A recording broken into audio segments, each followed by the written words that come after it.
Most leaders are extraordinarily good at execution. They're disciplined, they show up, they work hard, they manage their time, their team, their calendar, their commitments. They are, by most measures, effective in the sense that they accomplish what they set out to accomplish with reasonable consistency and efficiency. And a significant number of them, somewhere in the middle of all of that effective execution, arrive at a question they were not expecting. Is this actually what I wanted to build? Not because they failed, because they succeeded. And the success revealed that the destination they were working toward was not one that they would have mattered most to them when they looked back from the far end of their lives. They climbed the ladder efficiently, competently, faithfully, and when they reached the top, they discovered the ladder was leaning against the wrong wall. The most important leadership question is not, how do I execute better? It's, am I building the right thing? And that question has to be answered before the execution begins. Not at the end of a career when the building is already done. And that's what this episode is about. And it's all right here, right now, and only on the Five Gifts podcast.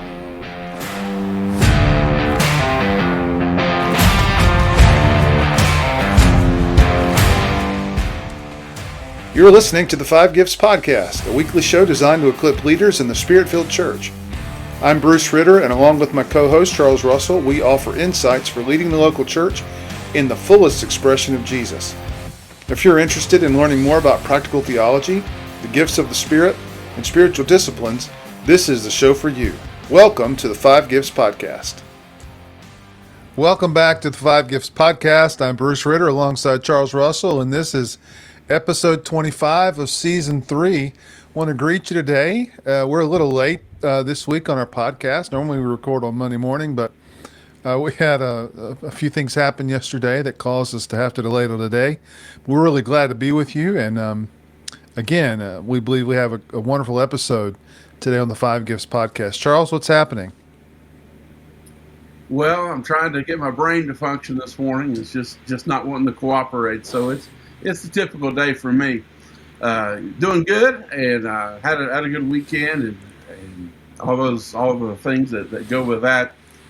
Into a new week, and just ready to talk about some more leadership principles here on the Five Gifts Podcast. That's great. We got 4th of July ahead of us. We have some plans around here. Hope Charles, you've got some good plans where you are to celebrate our nation's 250th. Absolutely, a big year, momentous year. So we're going to do some things as a family, and we'll celebrate and do our best to contribute to the patriotic sense that this true. Sure. Absolutely. Well, let's talk about leadership. Let's get into our episode today. Personal leadership often is determined by asking the right question. So, what is the destination I'm actually trying to reach? What does the end look like? Am I building toward that end in the decisions that I'm making today? Yeah, I think that last point you made about thinking about the end, we want to talk today about beginning with the end in mind when it comes to your leadership. And we're not talking about the end of your life. We're talking about really the where's your leadership taking you? What's your vision reality, and how are you moving to that? And so we think beginning with the end in mind is foundational, not just to personal development and your leadership of an organization, but really as a leadership discipline. And we're going to cover the principle of what we call two creations, and I think you'll find that pretty fascinating. And we'll talk about a visualization exercise that reveals what you actually value at the deepest level, the critical distinction between leadership and management, and even some questions that sit at the center of your life and what the center of your life is actually producing. And also the practice of writing a personal mission statement that functions as a genuine constitution of your leadership life. Well, before we get into the practical tools, we need to establish the foundation principle that makes all of them care. Because without this principle, Personal vision is just wishful thinking. But with it, it becomes for a leader's life. And so one of the most important leadership principles to understand is this: everything is created twice. All right? So first inwardly, then outwardly. First in vision, then in reality. First in conception. So before there's a building, there's a blueprint. Before there's a sermon, there's revelation. Before there's church culture, there's a pastoral conviction. And then before there's an organization, there's an internal picture of what it meant, of what is meant to become. And that's the principle of two creations. There's always a first creation. That'd be the internal one. The mental, the spiritual, conceptual. Then there's the second creation, the visible one, the practical, the physical, and operational.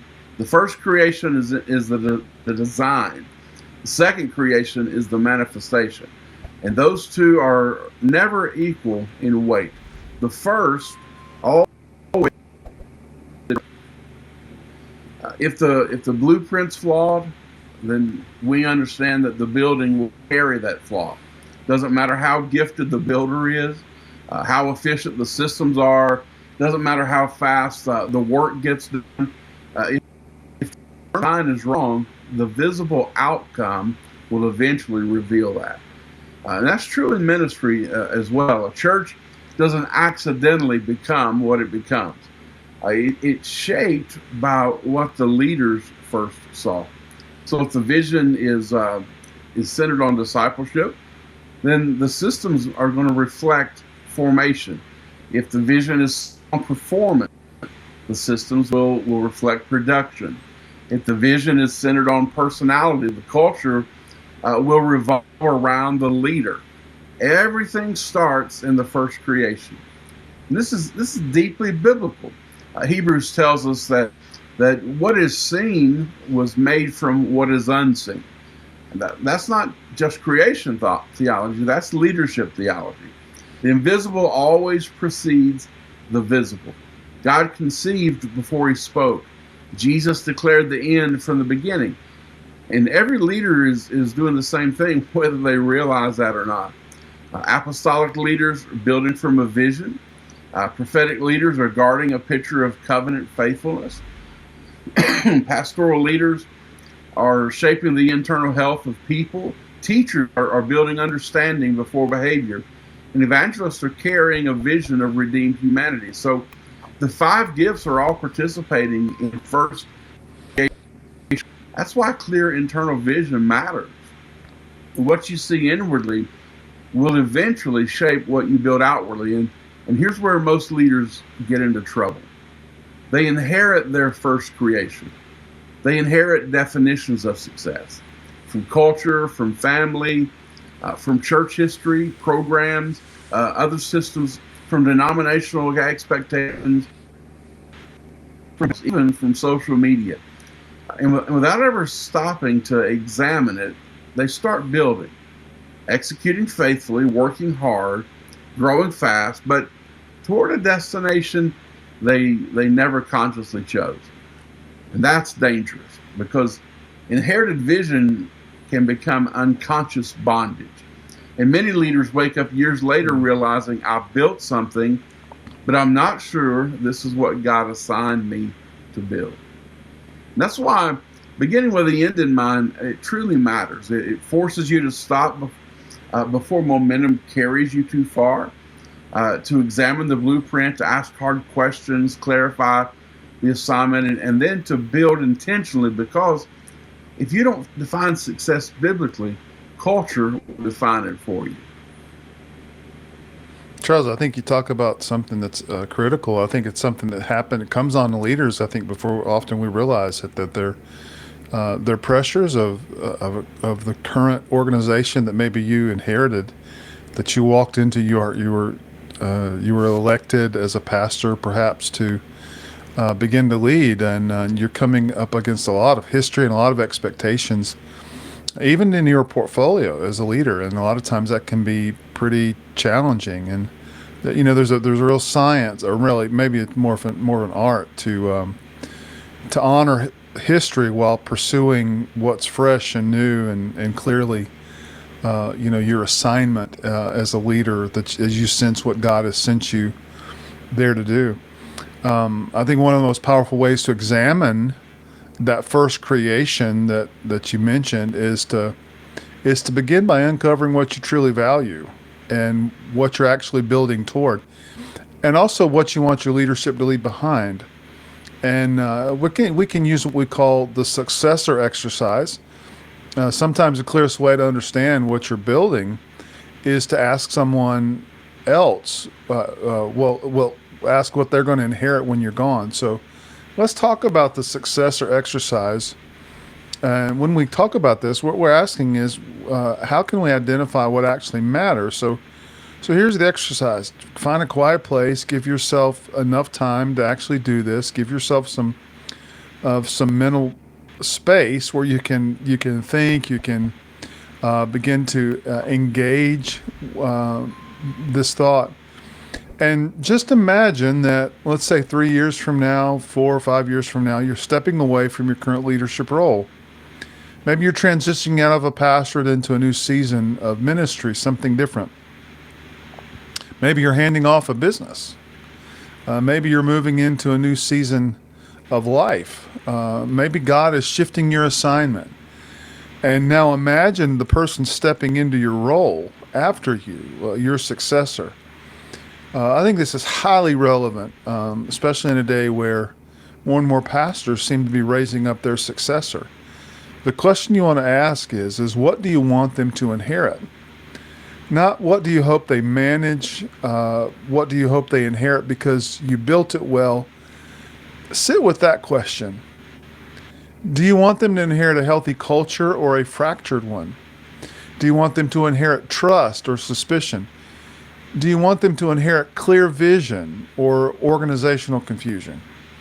Do you want them to inherit empowered people, or are they going to get exhausted people? Do you want them to inherit systems that equip or systems that merely sustain? And so for the local church, you want to ask, what spiritual climate am I leaving behind? Did I build disciples? Or is the person coming after me going to be faced with a bunch of attendees that have low commitment? Did I equip saints? Or did I create dependency on the leaders above them? Did I cultivate the 5 gifts in others? Or did I centralize everything around myself or maybe my leadership team? And so what I haven't really created are the saints in the body of Christ that are equipped to serve. Maybe for the marketplace, if that's your context, you could ask, what kind of team am I handing over to my successor? Did my leadership increase people's capacity? Did it create clarity, health, and trust, or did it consume people for outcomes? And maybe on a personal level, you could ask, what kind of person is stepping away? Did leadership deepen my character? Or did it hollow me out? Did my marriage grow stronger while I built this? Excellent question to ask. Did my children experience my presence or only my ambition? So again, these are tough questions, and you need to create the space to sit with them and ask them honestly. And I think the reason this exercise is so revealing because it forces a different definition of success. Not simply what did I accomplish, but really what remains because I was here. And that is a deeper test of leadership, because success is not just what you build. Success is what can endure without you. I think most leaders discover that when they do this honestly, that much of what they're investing in is built around immediate output rather than an enduring legacy. Our calendars have to reflect urgency. The budget may reflect growth, but the culture may not reflect sustainability. And that gap is huge. It's important, not for guilt, but for distinction, for clarity, for precision. Because the gap oftentimes reveals whether your current decisions are building something transferable or merely temporary. And that changes the evaluative question. Not is this producing results, which how many of us have thought from week in and week out, am I producing results? Or am I being efficient? The real question is, the evaluative question is this building something that can outlive me? The question is at the heart of beginning with the end in mind. Mature leadership always thinks beyond itself. Mature leaders build with succession in mind. We equip with multiplication in mind. We lead with legacy as the measure, not the results. Well, what a powerful question you bring up, Bruce. Is this building something that can outlive me? I think that needs to be at the heart of wondering and how we're building. And so, man, excellent, wonderful job. Really, the right question. And so, the successor exercise surfaces something every leader in ministry and in the marketplace eventually has to confront. There's a difference between building something that depends on you and building something that can continue beyond you.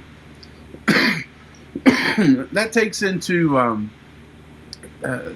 one of the most important distinctions in leadership. Between leadership and management. Now, management is doing things right. Leadership is doing the right things. Those two sentences are easy to agree with and surprisingly difficult, because in practice, the pressure to manage, to execute efficiently, to hit the week's targets, to solve problems, to find the earth, it's constant and it's immediate.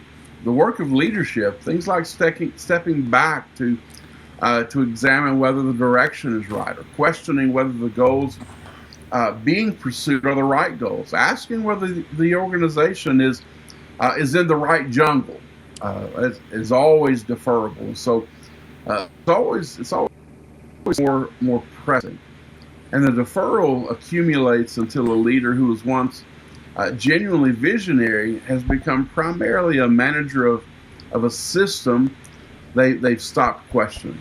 Stephen Covey's analogy is precise. He would say, picture a team of workers clearing a jungle. The producers are on the ground with their machetes, cutting through the undergrowth, making progress, moving forward. The managers are right behind them, sharpening the machetes, developing more efficient cutting techniques, writing the policy manual for underbrush removal, organizing the schedule to productivity, and everyone's working hard, everyone is moving forward, and the leader climbs, he surveys the landscape and he calls out, "Wrong jungle!" And how defeating and deflating is that?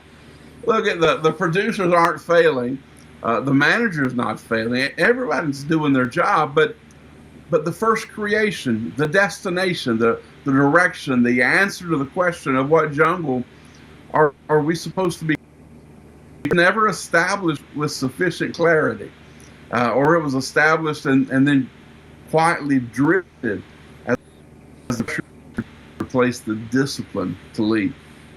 Look, in the local church, this looks like at running programs, at managing volunteers or planning services, even executing the weekly rhythm of congregational life, while the fundamental question of actually being formed into goes unexamined for years. The management's excellent, however, the leadership question should be deferred indefinitely. So in the marketplace, it looks like operational efficiency increasing while the foundational questions of purpose, who does this organization serve? What does it exist to contribute? What kind of culture is it building? Those kind of things are crowded out by the quarterly pressure of the bottom line. Leadership's the first creation. Management is the second. But both are necessary, but in the absence of genuine leadership, genuine, examined, consciously held first creation, management is just efficient movement in an unexamined direction. Yetis are sharp. The question of which jungle has never been answered. That's a great analogy. I've always loved that one from Stephen Covey. And Charles, you did a great way of connecting that both in the church and the marketplace. I think underlying the distinction between leadership and management is also a more personal question, one that determines the quality of every first creation a leader produces. It's the question of center. What sits at the center of your life? Because whatever's at the center is what produces your security. It shapes your guidance. It develops your wisdom. It drives your power to act. And I think it's pretty obvious that most leaders don't spend a lot of time examining their center with real honesty. So let's think about what's at the center of your life. Every person, every leader organizes their life around something, and there is a center. It's that fundamental source of identity, security, direction, whether it's been consciously chosen or quietly defaulted into. And that center is not neutral. It produces specific outcomes, specific vulnerabilities, and specific distortions in the leader who lives from it. Now, some leaders are spouse-oriented or family-centered. Their sense of security and well-being is so dependent on the health of those relationships that any turbulence in that area of life can destabilize everything else. Their emotional state tracks the state of the relationship rather than the state of their own formed character. And then some leaders are money-centered or success-centered. I don't mean that in a negative way, but their sense and identity and worth is tied to those kind of metrics. So when the numbers are strong, they feel secure, but when the numbers decline, something more than the organizational health is threatened. Their inner life fluctuates with their net worth or their attendance figures. Some leaders do the same thing with work or ministry. Their identity is so completely invested in their role and their output that they have effectively become the function they perform. And so outside of what they produce, they're not quite sure of who they are. And this produces a specific kind of drivenness that looks like passion from the outside and can feel from the inside increasingly hollow. Some leaders are approval-centered. Their guidance system is really based on how other people respond to them. They read the room constantly. They calibrate their positions to what they think will be received well, and experience genuine criticism as something close to an existential threat. And their internal weather really tracks the social weather around them. Now, each of these centers provides what I think Stephen Covey calls phantom security. That's a sense of stability that's entirely contingent on conditions that are outside the leader's control. And when those conditions shift, and they always do, that phantom security evaporates. Now, the alternative is a principle-centered life. That's the life where security is grounded not in what's happening around the leader, but in what is true about the leader's character and the timeless values they've examined and chosen to live from. Principle-centered security doesn't fluctuate with attendance numbers, market conditions, the approval of critics, or the state of any relationship. It is the stable, precise manner of life that's contingent on what those things in life that can't be taken away. So if we talk about the dimensions of that stability, I think we can look at them. Number one would be security. That's a settled sense of worth and identity that doesn't depend on external validation. I'd say the second thing is guidance. That's that internal frame of reference. We've talked a lot about maps, those internal maps, and so we're kind of recalling that. But those accurate maps of reality that provide direction when circumstances can be ambiguous. Then wisdom. Wisdom is the capacity to see how pieces relate to the whole, to hold complexity without being destabilized by it, to make decisions that account for more than just the immediate and the obvious. And then power, not positional authority, but genuine generative capacity, the ability to act from chosen values rather than react from conditioned impulses. Now, again, these four dimensions, they compound over time in principle-centered leaders in a way that they cannot in a leader whose center is contingent. The security deepens, the guidance becomes more reliable, the wisdom accumulates, the power to act with genuine integrity under genuine pressure grows, it matures, and this is what sustainable leadership can look like at the level of the internal life. Yeah, and if a principle-centered life is the goal, then there's a specific and powerful practice for building it. One that functions as a personal constitution, a stable reference point against which every significant decision can be evaluated. We're talking about the personal mission statement. And it's worth being precise about what it is and what it is not. So, a personal mission statement is a catchphrase that you put on a coffee mug or a piece of inspirational language that you revisit when life gets. It's much deeper than that. A personal mission statement it's a kingdom constitution. It's articulation of your calling, of your character and your contribution under Christ. And it answers three foundational questions. It answers, who am I becoming? What has God assigned me to build? And what will govern how I build it? So that matters, because in fivefold leadership, clarity of assignment is everything. Apostolic leaders build, prophetic leaders discern, pastoral leaders shepherd, teaching leaders establish, and evangelistic leaders mobilize. So, if you don't have clarity, it can become reactive instead of intentional. You can spend years functioning in your grace while drifting from your assignment. A mission statement, it anchors you. It gives you a stable internal framework when pressure rises, when criticism comes, even when opportunities multiply. The truth is, not every open door is your door. Not every need is your assignment. Not every opportunity is obedience. A mission statement helps you to discern the difference. Think about it this way. In the excuse me. In the same way the Constitution governs a nation through seasons of crisis, your personal mission statement governs your inner life through seasons of uncertainty. It gives you a standard when emotions are high. It gives you alignment when demands are competing. It gives you language when identity feels under pressure.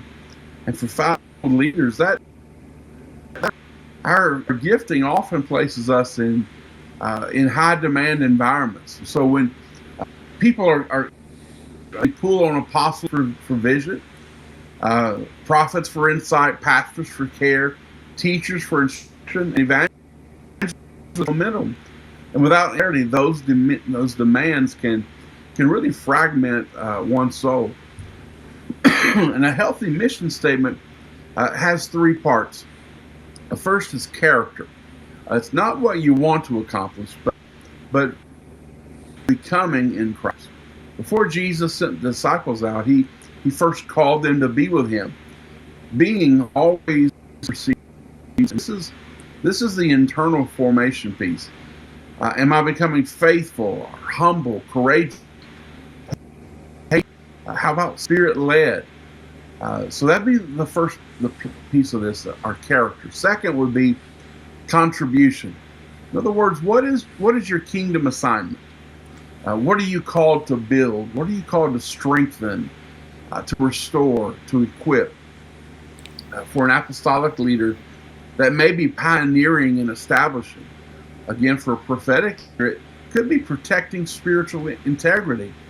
For a pastor, it might be cultivating wholeness in people.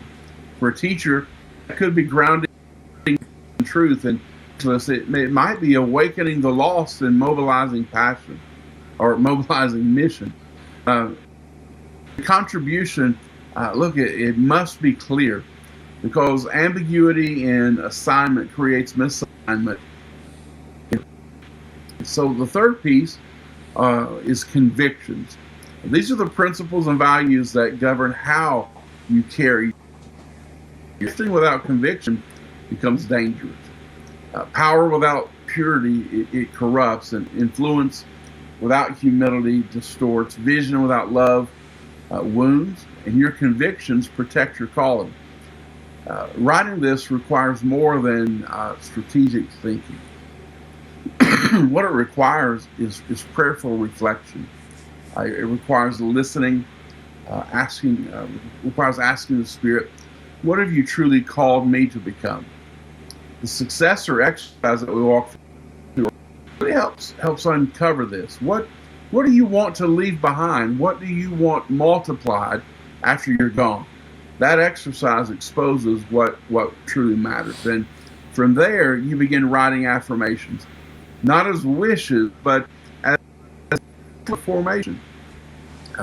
Not, I want to be a better leader, but I lead in a way that equips others, that reflects Christ myself. You're not saying, I hope to be more patient, but you're declaring, I respond with patience, present when pressure rises. And that's important. Formation happens in the direction of repeated identity. So a personal mission statement is not static. It grows, it sharpens, it matures. As your understanding deepens and your stewardship expands, the language may refine, but the core remains. And over time, it becomes stabilizing tools in your leadership life. Not because it always feels comfortable, but because it keeps bringing you back to your assignment, back to your center, back to Christ. And here's what's critical. When we talk about beginning with the end in mind, we're not just talking about personal discipline.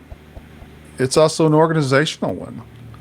Because every church, every ministry team, every business in the marketplace, every family is being shaped by somebody's mission, whether it's clear or not. And that's where personal clarity becomes collective leadership. So let's talk about organizational vision. We might call it the rule of your involvement as a leader. Every local church has a first creation. It's a picture of what the congregation exists to be and do and become. And the question is not whether it exists. The question is whether it was consciously designed or whether it was genuinely owned, and whether it's accurately reflected in the daily decisions and resource allocations of the leadership team. A mission statement developed by the senior leader of the lead team and then communicated downward as the organizational vision is not a first creation that the whole organization will build from. It's a directive that people will comply with to the degree that compliance is required. And compliance and genuine commitment are not the same thing. Compliance produces behavior. Commitment produces culture. And you can't build a sustainable organizational culture on compliance alone. People have to be invested in it. Now, the principle is pretty direct. Without involvement, there's no commitment. This is not a management technique. It's a description of how human beings actually work. People commit to what they have genuinely participated in creating.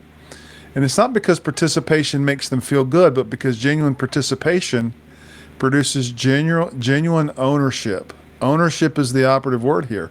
When someone has wrestled with the questions, when they've contributed their perspectives, when they've seen their thinking influence outcome, and arrived at a shared conclusions through a real process, they will carry that conclusion differently than they carry something that was just handed to them. In the local church context, this has profound implications on how vision is developed and how mission is held. A congregation that's been invited into the process of articulating its shared values, that has genuinely wrestled with who they are and what they exist to do and what faithfulness looks like in their specific context, will carry the vision into their daily lives rather than leaving at the church door on Sunday morning.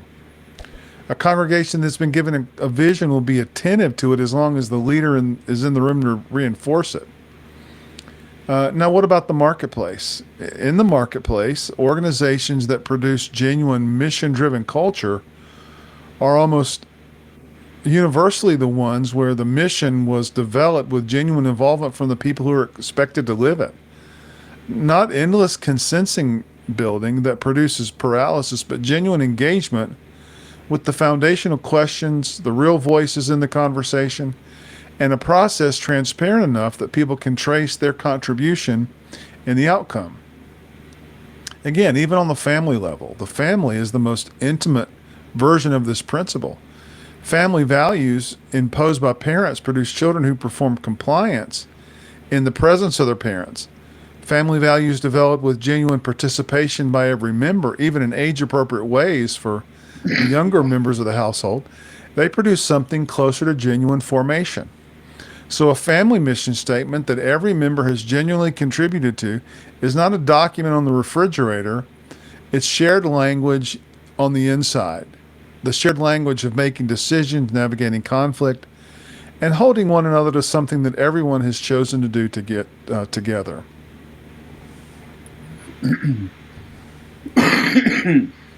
Well, as we start to bring this episode to a close, let's bring this down into something practical, one immediate and one ongoing. So the immediate would be to do the successor exercise this week. I'm the mean teacher. I'm giving out homework, and so throw your rotten tomatoes at me. But we really want to encourage you, all of us, do successor exercise week, not casually. Not mentally while you're driving or multitasking, but really carve out some time, sit down, get quiet, and write it out. So be intentional about success or exercise. So imagine 3 years from now, someone else is stepping into your role in your church, ministry, and your family. Ask yourself this: what am I leaving behind for them? What am I leaving behind for them? What kind of culture are they inheriting? What kind of people? What kind of systems? What kind of trust?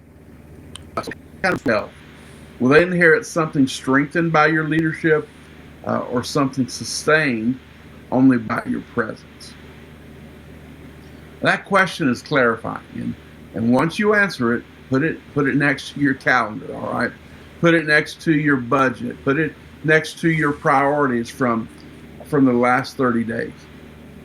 And what's the gap? And remember, the gap tells the truth. It's not to condemn you, but it's to guide you. So that would be the immediate, is do that successor exercise. Now the ongoing would be this: begin drafting your personal mission statement, not some kind of polished document. This is a beginning. So start with character.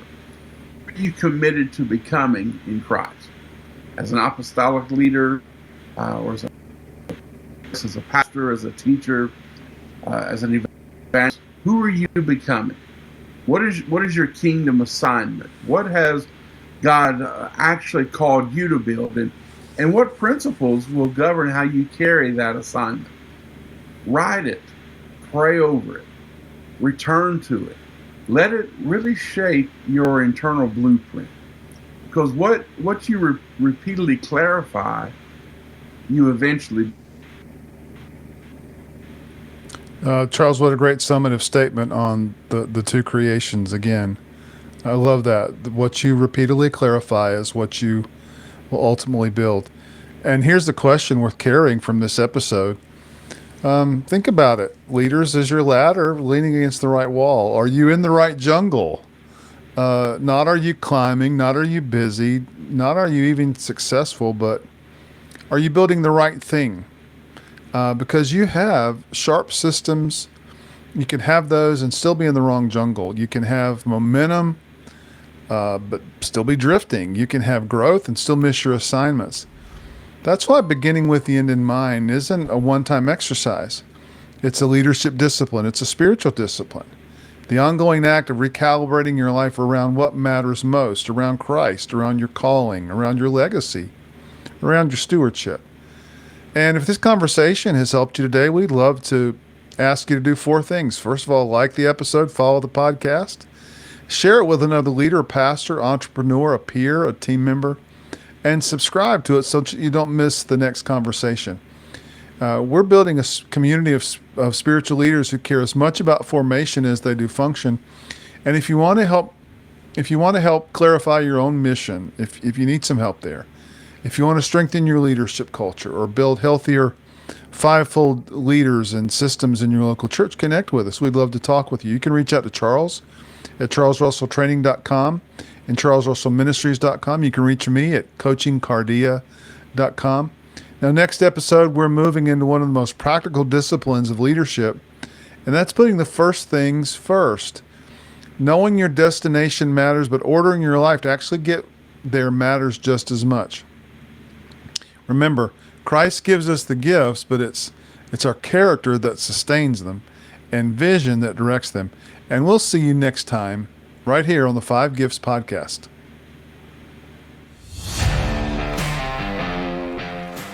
You've been listening to the 5 Gifts Podcast. If you would like to take the next step as a spiritual leader, we invite you to visit either of our websites or contact us for leadership coaching. We can help you reach the next level in your own growth and leadership. We provide leadership, spiritual gift, and personality assessments that give you a better grasp of your leadership style. And we also create a customized growth plan that empowers you to reach your full kingdom potential. We can't wait to hear from you.